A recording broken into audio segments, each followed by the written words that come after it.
Oh man, I had to share this race. It was such an insanely close finish, right on the line.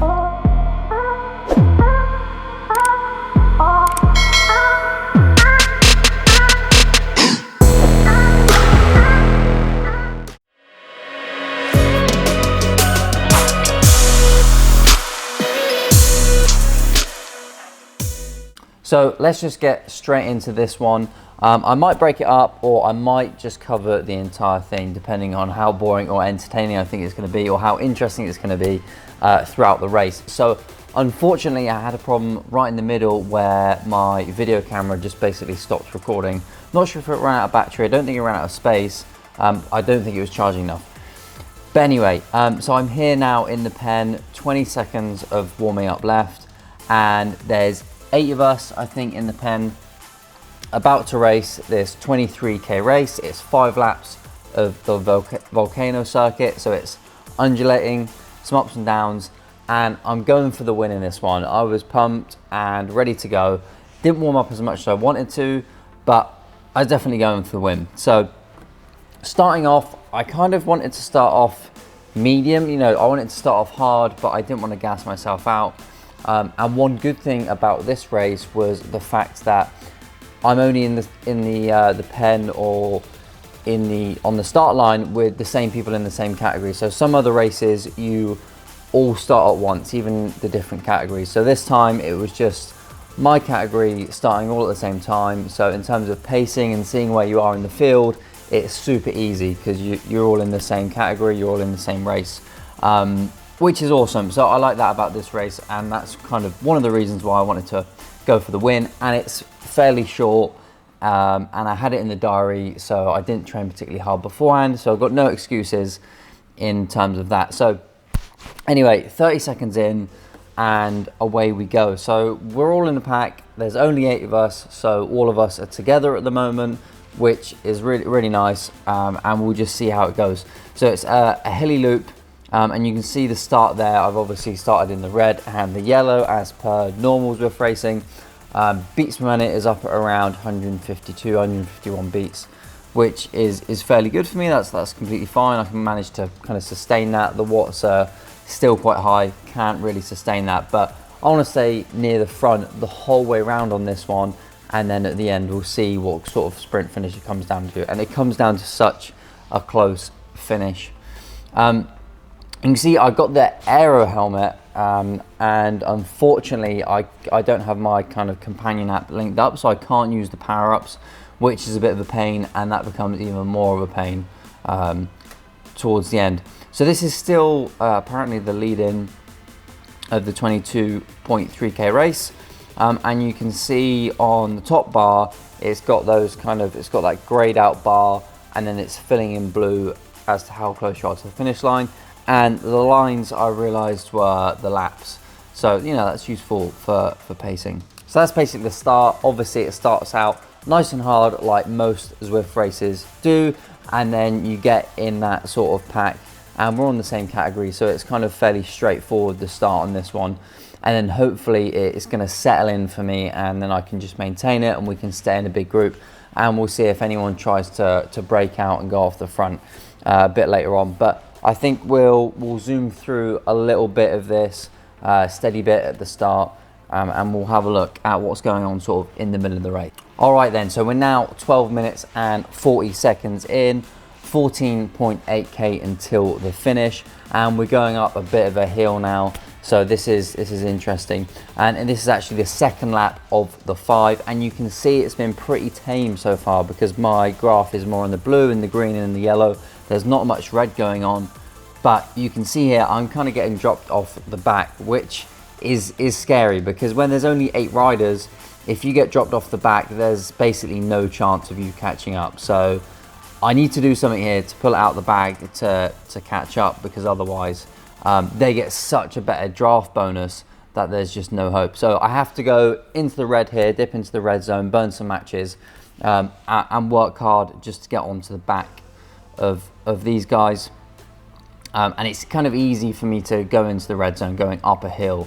I can just kind of stay in the same chainring and just put down the power, and hopefully that's enough for me to catch up. But you can see it's quite an effort here for me to just get onto the back of them. So I've been in the red for, I don't know, maybe the past 30 seconds or so, putting out way more power than I should be, just to regroup. But finally regrouped, which is awesome.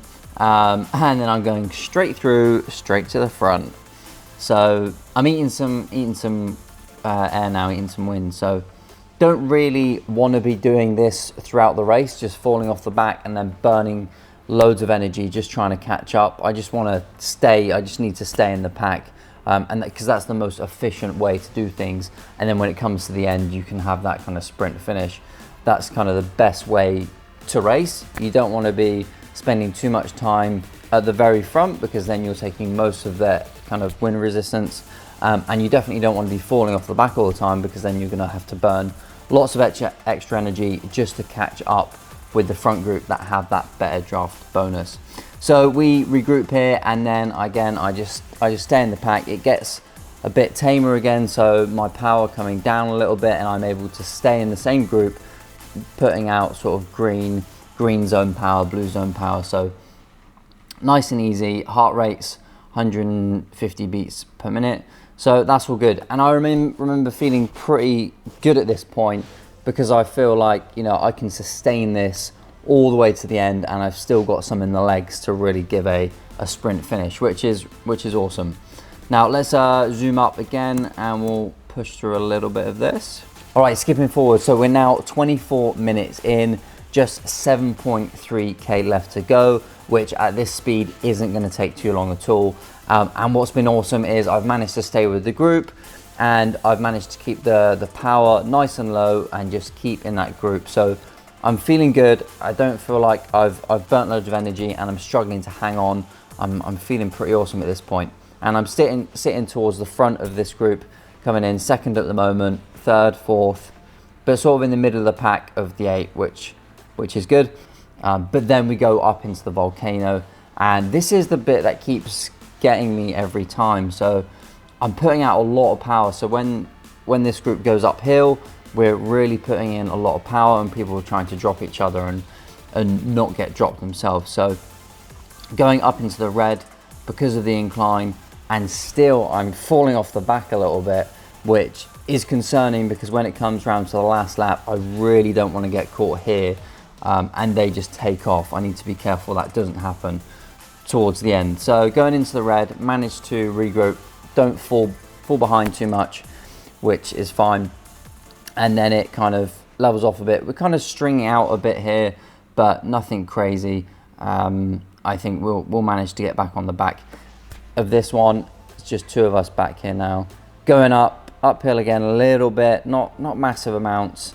But look at this, yeah, it's just really stringing out, and I need to put out the power just to stay on. I think tactically I'm just getting it slightly wrong, where I'm easing up too much and getting a little bit complacent, and then they're putting down the power when it's needed up the hills, and I'm not as much, so I'm getting dropped a little bit, and I'm massively off the back now, massively off the back. So putting out 300 watts or so, and I'm 2 seconds, 3 seconds behind the group now. I don't know how that's happened, but slowly I'm just falling off the back. Even when I was putting out, you know, that extra power up the hill, still seems to be falling off. And now I've just decided I've got to go, basically a little mini sprint up into the 500s on the watts, just to try and catch up, because I didn't get them on the hills, which is normally the easiest place for me to kind of catch up, because I can just put down the power nice and easy. But that didn't happen, so I really fell off the back, had to put out a big surge. And then I think I get on the back here, and then we're coming up then to the final lap. But I've just put out this kind of big sprint effort. But I'm feeling not too bad, because it's been pretty tame up until then. So yeah, managed to regroup, and then I can settle in a little bit here. But I really shouldn't have dropped off the back and had to put out that power again just to regroup. I should have managed to just stay with them, keep that draft bonus, and then that's much more efficient. But anyway, let's fast forward and have a look more into this last lap and towards the finish line, which is the best bit. All right, so 2.5 Ks to go. We're 31 minutes and 15 seconds in, and you can see this is the incline bit where it gets a bit spicy, and this is the last time we'll do this bit because it's the very last lap. So I make sure this time not to get dropped on this section, so I put down more power than I was the last few laps, which means that I'm actually towards the front, which is giving me a bit of confidence. I'm not getting dropped on the same bit again, which is wicked. So I'm towards the front, and then I can ease off a little bit and let a few riders go past me, and then try and rest a little bit for the last couple of Ks. So here we go, another little undulating incline into the red again to keep up, and you can see my heart rate is much higher now, so I'm 170 beats, because generally we've kind of upped the pace, and I've kind of upped the pace even more because I'm trying to get towards the front of the group now and just stay there. So in kind of the front of the group a bit more often now this last lap, and you can tell my heart rate is up. So what have we got? We've got 1.8 Ks to go. Zooming through to the final K, you can see the pace is just sustained that bit more because the power graph is showing the yellow a little bit more and the red a bit more. Somebody did drop off the back a little bit, but they managed to catch up. Other than that, we've stayed pretty much as one solid group. And I'm really pushing towards the front of this pack now. 0.7 Ks to go. Nobody's gone off the front and tried to, you know, really just put out a long sprint effort and go for the win there. We're all kind of still staying in the same group, and I just want to stay at the front of this. And if anybody goes there and they try and sprint for the line, I'm just going to do the same. But until that happens, I'm going to try and stay with the group, but kind of towards the front of it. So putting out a fair amount of watts here, 0.54K. I put out a lot of power now, and I think, did I go too early? I'm not sure, but anyway, we go for it now. I'm in the front, just a couple hundred meters, 600 watts, feeling pretty good. And then somebody else surges, I surge again, and everyone now is pretty much just absolutely gunning for the line. At this point, I think I've got it. I'm pretty confident, feel all right, 100 meters to go, and then boom, everybody comes past me with the power-ups, with the aero helmets. God, I can't tell you how close that was. Actually racing it, I was putting out so much power, and I was at the front of that sprint for such a long time, it felt like. And I just was sure I had it because I was at the front and they weren't kind of near me, and then all of a sudden I kind of just got swarmed right at the very end, which sucks. And you can see here, this is the results directly from Zwift. I will have a look at Zwift power as well, probably. So I'm coming in fourth, but just look at the times. Look how close it was on the line. So we're all at 35 minutes. 35 minutes, 15.9 seconds is what I got in fourth, and that's the same for the guy in third. And then the two people that came kind of first and second, 35 minutes, 15.6 seconds. So just really close out on the line. I'll have a look at Zwift power as well. But yeah, it's just a really fun, epic race. It really motivates me to do these races, and I get a good mix of different energy systems, different zones. And yeah, I just find it a really good way to train. Can't do races all the time, that's for sure, because they are intense, but just every now and then they're really good. So anyway, that's the breakdown of this race. I wanted to share that with you, even though I lost some of the footage, just because I think it was such an awesome finish and it was a really good race and I had fun with it. So if you liked this video in any way, give it a like. If you want to see more videos like this, then let me know. If you've got any questions, again, let me know in the comments below. Have a really good week, and I'll see you in the next one.